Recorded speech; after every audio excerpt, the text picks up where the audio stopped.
eu aumentar aqui, a gente vai fazer uma leitura. Diz aqui, todo esse processo, todo esse livro que nós estamos lendo, a gente já falou nas outras aulas, de um rabino chamado Aharon Anidjar. Yitro inicia um caminho em direção a Deus, até que ele acaba acreditando plenamente, né, em Hashem plenamente. O que é acreditar plenamente? Até que ele acredite nele plenamente, dizendo uma frase na Torá que somente ele poderia pronunciar. Agora eu sei que Deus é o maior de todos os deuses. Vamos lá ver exatamente. Shemot 11 diz o seguinte, 18:11 diz o seguinte, Shemot 18, no 11, está escrito aqui. Será que vocês vão conseguir falar essa frase? Olha, agora eu sei, não é? Agora eu sei, ó. Atá vedati, ou seja, a palavra dati, agora ele entendeu. Kigadol, Adonai. Mikol Haelohim, Ki Badavar Asher Zerô. Eleihem. Agora eu sei que Adonai é maior do que todos os Elohims, do que todos os deuses. Sim, pelos resultados das suas próprias maquinações, não é, contra o povo. Olha, e vai falar que ele trouxe um holocausto. Vamos ver aqui como se narra a história agora através dos Midrashins. Muito bem. Então, ele reconheceu primeiramente que Hashem era o maior de todos os deuses. E somente Tró ele podia fazer isso. Por quê? Porque como alguém que era um idólatra, seguia outros deuses, ele conseguiu ver, como a gente vai ver no Zohar amanhã, que Hashem era maior do que aqueles deuses.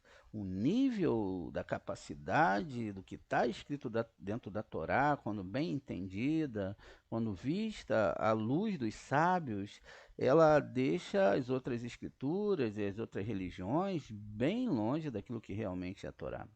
Então veja, então, somente ele que tinha servido a tantos ídolos e dirigiu tantas religiões e seitas poderia alcançar e dizer que o Deus do povo de Israel é o único, o Deus verdadeiro.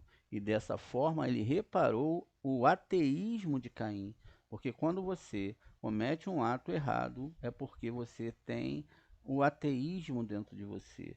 Ou seja, você não pensa que isso vai voltar sobre você. Além disso, adiciona que o Baal Haturim, né, na Parashá Itró, que o valor numérico do nome que soma Itró é 616. Como a frase, ele era sacerdote de ídolos. Também adiciona daí a palavra a Torá, para nos indicar que Itró foi longe demais. A palavra Torá, ela tem exatamente uma gematria de 911, mais dois mandamentos do Eterno. Então, ele era sacerdote dos idólatras. Também a gente adiciona a palavra Torá para nos indicar que Tró foi longe demais para o outro lado, né? Ou seja, de ser um sacerdote para receber a Torá, né? Um sacerdote da idolatria para receber a Torá, ou seja, ele foi para lá porque era necessário ele ir, para que ele pudesse conhecer, para que ele pudesse entender, para que agora ele pudesse reconhecer que Deus era maior do que aqueles outros deuses. E ao aconselhar Moshe e nomear juízes de 1000, de 100, etc., ele cria assim um sistema judicial na cidade de Israel. Veja, o sistema judicial foi criado por um Goim, tá vendo? Que coisa bonita. E assim ele repara completamente a frase de Caim, que não há julgamento e nem juiz. Nessa questão, então, quer dizer que ele consertou lá atrás, quando ele matou o seu irmão, e que ele achava que ninguém o julgaria. E aí ele foi julgado agora, ele passou por um sistema de julgamento muito sério. Então, dentro desse sistema de julgamento, ele consertou, ou seja, foi através de Tró que houve realmente um conserto naquilo que nem mesmo Moshe conseguiu fazer. O Tró foi extremamente necessário, assim como todos os goins que na verdade eu sempre falo para você que essa palavra goim é muito mal traduzida, que não tem nada a ver com pessoas de uma nação ou de outra nação. Todas as pessoas são iguais para Hashem. Hashem não tem filhos. Ele tem filhos que são pessoas que estudam a Torá. Quando você estuda a Torá, você passa para o nível de Torá, você se torna um filho de Hashem, um filho ideológico. Não existe supremacia racial, não existe isso. O que existe, na verdade, é aquelas pessoas que, seja no nível que estiverem, como no caso, no próprio caso de Tró, elas vão avançar exatamente para a correção das suas almas. Elas podem falhar ou não, mas isso cabe a cada um o estudo dessa Torá e entender como todos esses processos se dão. Aí diz ainda, né, que Itró inicia um caminho em direção a Deus. Ao chegar ao acampamento da cidade de Israel, ele se envolve com eles e a Torá diz: e o sogro de Moshe ofereceu holocaustos e sacrifícios a Deus. Isso é o Shemote 18:12, como a gente acabou de ver aqui, ó, na Torá. Então aqui no Bereshit 18:12 está escrito aqui que ele, ó, e Itró, sogro de Moshe, trouxe holocaustos e sacrifícios a Deus. E Aarão veio com todos os anciões de Israel, tá vendo só Arão, para participar da refeição diante de Deus com o sogro de Moshe. Olha que honra que esse homem teve com todos os sábios da Torá, com o próprio Cohen Agadol da Torá, se convertendo à Torá. Vamos ver aqui o que é falado então no desenvolvimento aqui desse texto, para nós podermos compreender melhor. Então, diz aqui para reparar assim, as mais ofertas que ele tinha apresentado anteriormente como Caim. Lá a oferta dele não tinha sido, né, aceitada e agora ele estava refazendo essas ofertas. Assim é que a gente deve entender como isso é feito. Nós devemos perceber que a Torá ela tem nuances tão sutis, não é? Que a gente deve perceber que o Eterno ele está falando de coisas mais profundas e não está falando realmente da morte de um animal, mas ele está falando ali exatamente de uma questão mais profunda. Por isso que algumas partes do Taná vai dizer que Deus não aceita. O que, que ele não aceita? Ele não aceita suborno pelo pecado. Se ele não aceita suborno pelo pecado, como ele pode aceitar um sangue de animal pelo pecado, né? E ele faz, né, que ele fala, eu nunca pedi para vocês sangue de nenhum animal. Para pensar isso. Ó, deixa-os derreter, deixa-os desaparecer com água, deixa apontar suas flechas para que sejam cortadas. Deixa eu ver se eu tô certo aqui, tá, gente?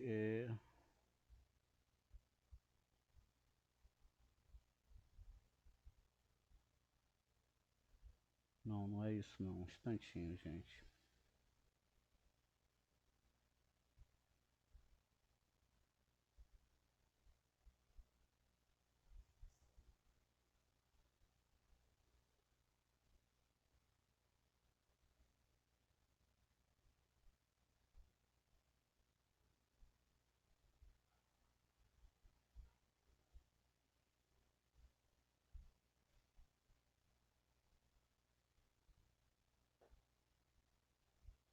Vamos ver aqui, Isaías 1:11, que ouça a palavra de Deus, aos chefes de Sodoma, dê ouvido às instruções do nosso Deus sobre o povo de Gomorra.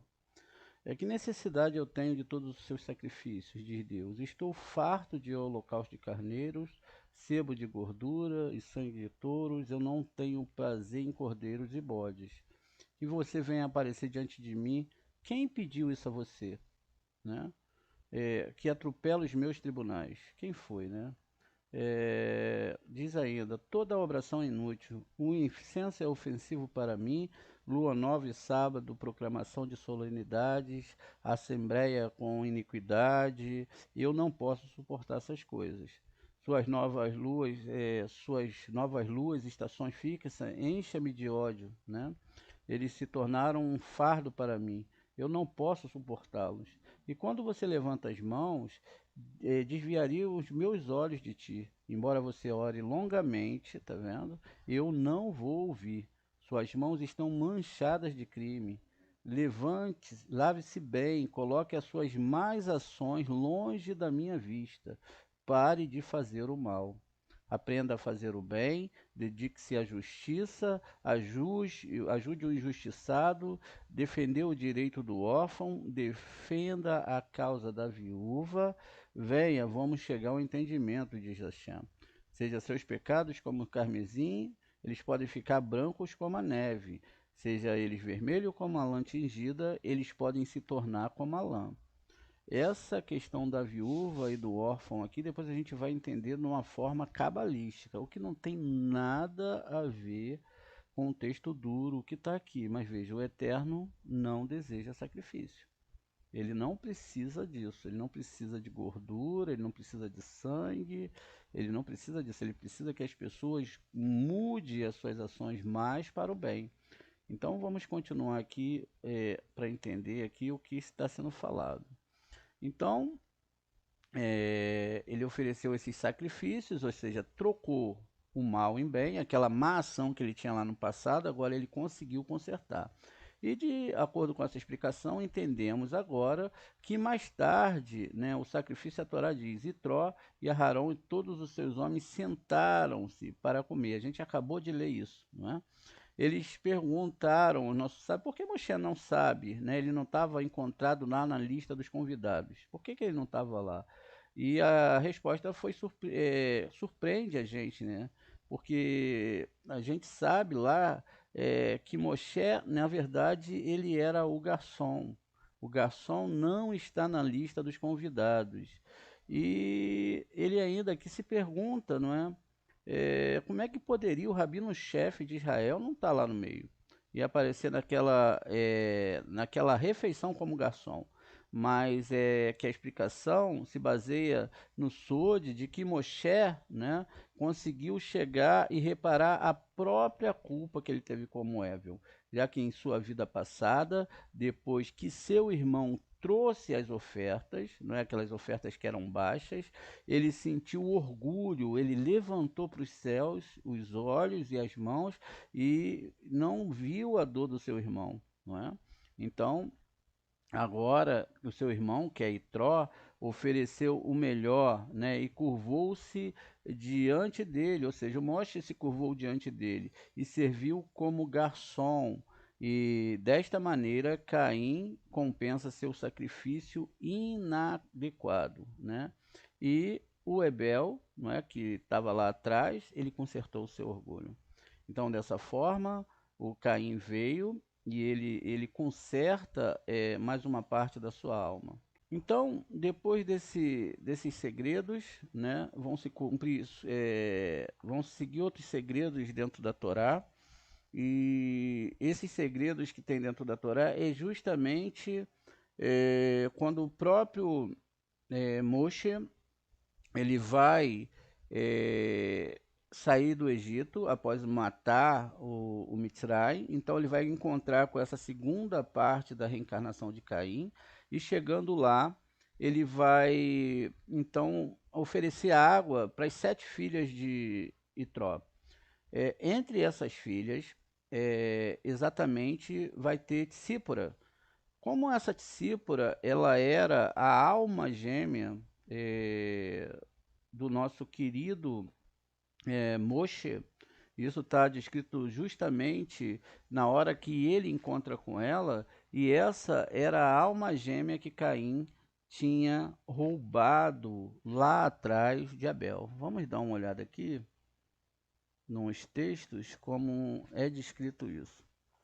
Gênesis 4, a gente tem aqui no versículo 1, o nascimento de Caim e Abel. Agora, o humano, veja, agora vê Adam, né? Ele conheceu a Rava e ele teve um filho. Ela disse, olha, eu tive um filho, e esse filho é chamado de Caim. Aqui está separadinho, mas aqui é junto, veja, só tem um et, Tá vendo? Então Caim, ele nasceu somente com uma irmã.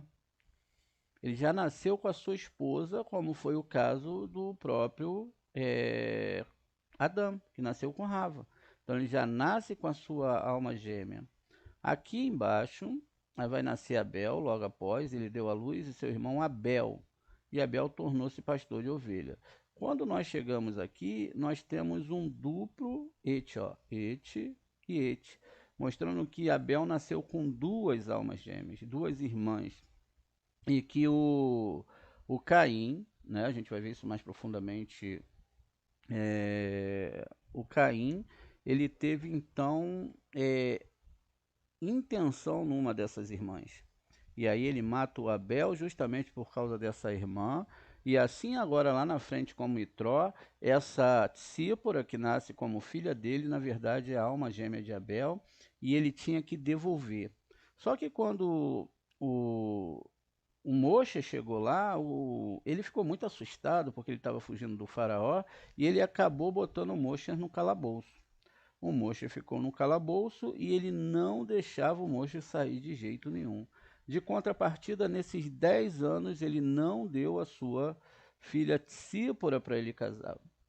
E então ele fez o bem e o mal. Após passarem esses 10 anos, então ele conserta esse erro que ele tinha cometido lá atrás e ele devolve a alma gêmea exatamente por conta de que ele tinha cometido o erro lá atrás. Veja, como toda a Torá vai mostrando para a gente que toda a nossa vida é um conserto, não é?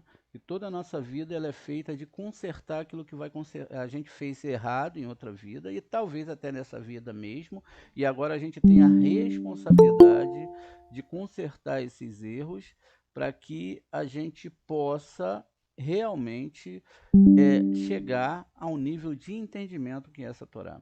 Isso significa também que não tem para onde correr. Não adianta a gente disfarçar, não adianta a gente brincar, não adianta a gente tentar fugir. Por quê? Porque a própria questão é já muito salientada aqui. Então, dentro dessa questão que ele tinha que devolver, vão acontecer outras situações. A primeira situação é que quando Moshe sai, ele vai lá até a fronteira do Egito, chegando lá, ele decide não levar sua esposa Tsípora nem seus dois filhos. O que ele faz? Ele então deixa o Gerson, né, e o Eliezer e devolve ele juntamente com a sua esposa para Itró e manda eles voltar para Midian. Logo depois que isso é feito, mais uma vez, quando a guerra é vencida e o povo de Israel, já na Paraxá de Tró, já está reorganizando o seu sistema político, não político, mas o seu sistema de julgamento, enfim, aí então ele leva de novo a sua esposa para Mocha. A primeira análise que nós devemos aqui para completar o que nós falamos anteriormente, perdão, gente, está aqui no Êxodo 2. Deixa eu ver se está aqui, ó, Êxodo 2. E diz aqui que ele deu, ó, ele consentiu em ficar com o homem e deu a Moisés a sua filha Tsípora, tá vendo? Então ele oferece. E como a gente viu lá na frente, tinha uma repetição do et, aqui mais uma vez, ó, o et é repetido, como estava lá na frase anterior, mostrando que essa era a alma gêmea de Moshe. E aí segue-se aqui a Tsípora, tá vendo? Está separado o rei aqui. Então é aqui que nossos sábios constroem essa questão lá dessa devolução do que ele tinha roubado na vida passada. Ou seja, agora essa alma voltou como filha de Tró, Deus dando a ele a possibilidade de corrigir uma vida passada. Por isso que quando ele começou a ver essas coisas, ele que era um grande mago, olha, a reencarnação que a gente está falando aqui não tem nada a ver com o espiritismo, tá? Tire isso da cabeça. Isso aqui não tem nada, mas absolutamente nada a ver com o espiritismo, porque o espiritismo ele nega totalmente o Taná e a Torá. Tá? Eles negam totalmente. Os espíritos que agem ali não são os espíritos dos nossos sábios. Então, por favor, não confunda essas coisas. tá? Não confunda nenhuma religião com a Torá. Então, aqui é repetido novamente esse et para mostrar isso. Existe outra situação que acontece para que nós possamos fechar essa aula, é a seguinte, é que quando ele entrega essa filha, que ele foi devolver lá para ele, existe uma frase na Torá, e essa frase está no Shemot 18:6, o seguinte: ele mandou dizer a Moisés: eu e Itró, seu sogro, irei até você com a sua mulher e seus 2 filhos. Está vendo? Ele tinha deixado ele lá atrás. Então aqui está a frase: vai Omer, eu Moshe, Ani, Ritenerra, Itró, Ba Eleha, Veaceterra, U Sheni, Beneha, Amá. Ele diz aqui isso e vamos analisar uma parte dessa frase aqui no nosso slide, que é o mesmo que está lá, quando ele fala, eu sou, né, Ani, Ritenerra e Tro. Ele diz aqui, eu sou seu irmão. Ó, eu, Ari. A palavra Ari, em hebraico, significa irmão. Ele disse para Moshe, claramente codificado na Torá, eu sou seu irmão Caim. Eu estou conseguindo retificar essa parte da minha alma. Baruch Hashem. Que essa aula sirva para mostrar a vocês o caminho da Torá, o caminho dos concertos da Torá, e que vocês possam se elevar com esses shiurins e que a gente possa avançar cada vez mais.